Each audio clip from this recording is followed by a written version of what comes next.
Hello everybody, मी doctor Nishikant Jadhav पुन्हा एकदा तुमच्या सगळ्यांचं वेलकम करते आपल्या something from India Marathi YouTube चॅनलवर। तर आज मी आलेली आहे माझ्या आजोळी म्हणजेच करंजे सातारा येथे।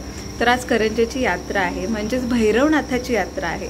सो हा व्हिडिओसुद्धा शेवटपर्यंत बघा, तुम्हाला वाटेल ही काय सगळ्या यात्रा सेलिब्रेट करत बसली आहे। तर मला खूप छान वाटतं हे असे फंक्शन्स वगैरे अटेंड करायला, सगळे लोक भेटतात, विचारांची देवाणघेवाण होते, छान गप्पा होतात आणि खूप भारी वाटतं असं। आणि त्यात पुरणपोळी हा माझा खूप फेवरेट मेनू आहे, त्याच्यासाठी पण मी यात्रा सगळ्यांची अटेंड करते असो। तर हा सुद्धा व्हिडिओ तुम्ही नक्की शेवटपर्यंत बघा। So this is our day 1।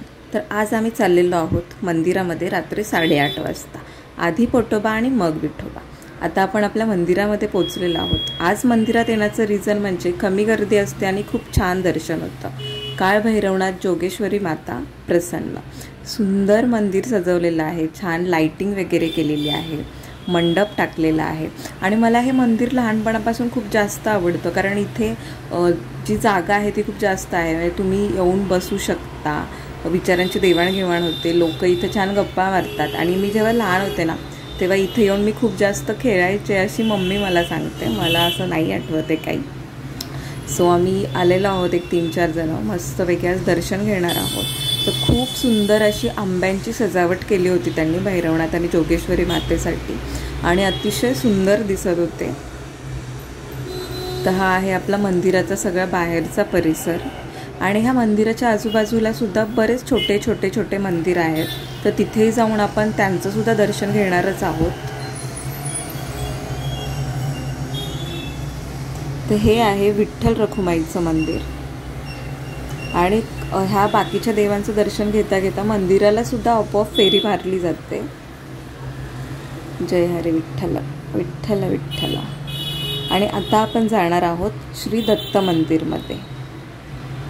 Digambara Digambara Shripad Vallabh Digambara. आणि तुम्ही बघताय बिलकुल ही गर्दी नाही आहे। आणि इथे शंकराची पिंड आहे। ओम नमः शिवाय, गणपती बाप्पा मोरया, मंगलमूर्ती मोरया। आणि आता हे आम्ही इकडे आलेलो आहोत कारण आज पालखी येते मंदिरामध्ये आणि काठ्या वगैरे येतात। तर ह्या काठ्या बाहेरून आलेल्या असतात, मग सगळ्या लेडीज त्यांची पूजा वगैरे करतात, गुलाल वाहतात, आणि हे तुम्हाला दिसतंच आहे आता इथून पुढे सगळं। आणि सगळ्यात महत्त्वाचं म्हणजे कोणतीही गडबड गोंधळ न होता शांततेत हे सगळं पार पडतं, त्याचं जास्त कौतुक वाटतं। आता पालखी येते, आपण आता पालखीचं दर्शन घेऊयात। मला जास्त पुढे वगैरे नाही जात आलं, त्यामुळे प्रॉपर शूट नाही आलं आहे, पण जेवढं जमेल तेवढं मी करण्याचा प्रयत्न केलेला आहे।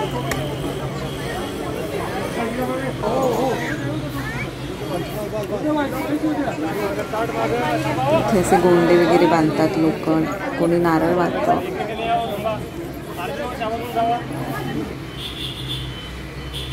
सगळ्यात आधी जे पालखी घेऊन येतात त्यांचे पाय धुतले जातात, त्यांच्या पायावर पाणी ओतलं जातं, आणि अशी ही पालखी आता मंदिरामध्ये जाणार आहे। आणि इथे भेटलेला आहे मला हे क्यूटचं जर्मन शेफर्ड। तर हा आहे आपला डे 2। डे 2ला आपला सगळ्यांचा आवडता प्रसाद म्हणजे पुरणपोळी बनलेली असते। आणि पुन्हा आज रात्री आम्ही मंदिरामध्ये येतो, कारण आज सगळ्यात मेन फंक्शन असतं। आणि तुम्हाला दिसते आज प्रचंड जास्त गर्दी आहे, आणि आजसुद्धा एक 3-4 काठ्या वगैरे असतात, त्यांचं दर्शन होतं। त्याच्यानंतर पालखी येते, पालखीचं दर्शन होतं।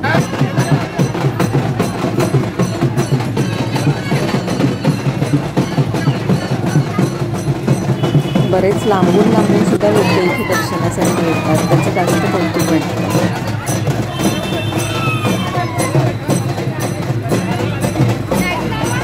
मग तुमच्या गावची यात्रा झाली की नाही ते मला कमेंट करून नक्की सांगा, आणि तुम्ही कोणत्या गावचे आहात, कुठून आपला व्हिडिओ बघता ते सुद्धा कमेंट बॉक्समध्ये। तर अशी बऱ्यापैकी पूर्ण गर्दी आहे, म्हणून आम्ही कालच दर्शन घेऊन गेलो।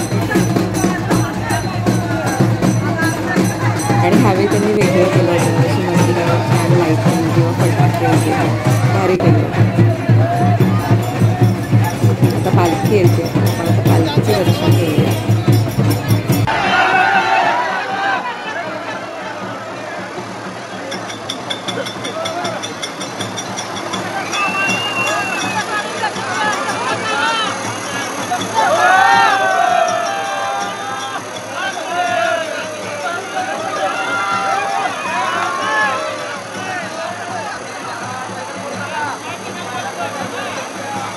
अशा प्रकारे सगळे लोक पालखीचं दर्शन वगैरे घेतात. तर पालखी 1-2-3 वेळा तुमच्या घरासमोरून वगैरे जाते असं आहे ते.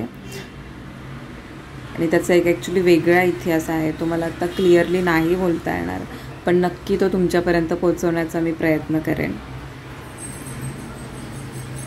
सो असा होता आमचा सातारा यात्रेचा ब्लॉग छोटासा. आणि इथे मेला वगैरे सुद्धा असतो आणि सगळ्या लहानपणीच्या आठवणी पुन्हा जाग्या होतात. खूप भारी वाटतं. तर हा व्हिडिओ तुम्हाला आवडला असेल तर लाईक, शेअर, कमेंट आणि आपल्या मराठी यूट्यूब चॅनलला सबस्क्राईब करा. पुन्हा एकदा भेटूयात एका नवीन व्हिडिओमध्ये. तोपर्यंत मस्त राहा आणि स्वस्त राहा. Bye bye.